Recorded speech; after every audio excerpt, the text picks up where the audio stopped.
आइए हम मेरी भविष्यवाणियों की पुस्तक में से आज के वचन को पढ़ते हैं।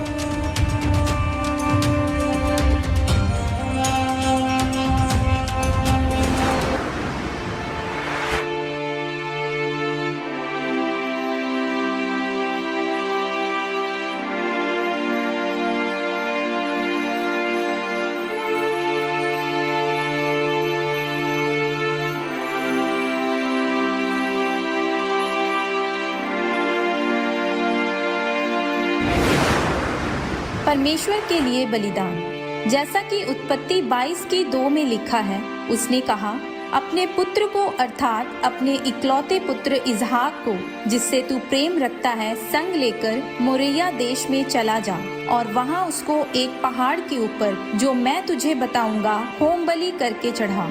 मेरे प्रियो, बाइबल में पुराने नियम में लोग जब पाप करते थे तो अपने पाप की तौबा के लिए वो होम बलि, पाप बलि, अन्न बलि जैसे बलिदान परमेश्वर के लिए चढ़ाते थे और फिर उनके पाप माफ होते थे। लेकिन अब प्रभु यीशु मसीह ने आपके सभी पापों के बदले खुद को क्रूस पर बलिदान कर दिया। इसीलिए अब आपको बलिदान चढ़ाने की जरूरत नहीं है। बाइबल में हम अब्राहम के बारे में पढ़ते हैं कि अब्राहम परमेश्वर की व्यवस्था पर चलने वाला खरा व्यक्ति था।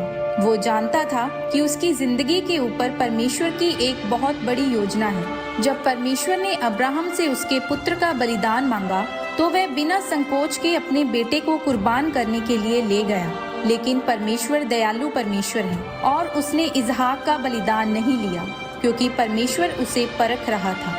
आज आप परमेश्वर के लिए क्या बलिदान करते हैं? मेरे प्रियो, आज परमेश्वर आपसे बच्चों का बलिदान नहीं मांगता, बल्कि परमेश्वर आपसे आपके समय, दशमांश, परमेश्वर और उसके वचन के साथ समय बिताना, हर रविवार को चर्च आना और अपने पापों से मन फिराव का बलिदान मांगता है। लेकिन आज लोगों के जीवन में बलिदान का कोई महत्व नहीं है। वे रविवार को चर्च नहीं आते, अपने कामों में ही व्यस्त रहते हैं और यह सही नहीं है। अगर आप बाइबल में पढ़ें तो लिखा है कि दाऊद का पुत्र सुलेमान परमेश्वर से प्रेम रखता था और अपने पिता दाऊद की विधियों पर चलता था। जब उसको बुद्धि का वरदान मिलने वाला था तो सुलेमान ने परमेश्वर के भवन में जाते हुए रास्ते में ही परमेश्वर के लिए 1000 होम बलियां चढ़ा दी थी। यानी उसने निस्वार्थ भाव से परमेश्वर के लिए बलिदान किया और परमेश्वर ने उसको न केवल बुद्धि से बल्कि धन और ऐश्वर्य से भी परिपूर्ण किया। इसलिए मेरे प्रियो, अगर आप सचमुच परमेश्वर को प्यार करते हैं तो आप उसके लिए अपने समय,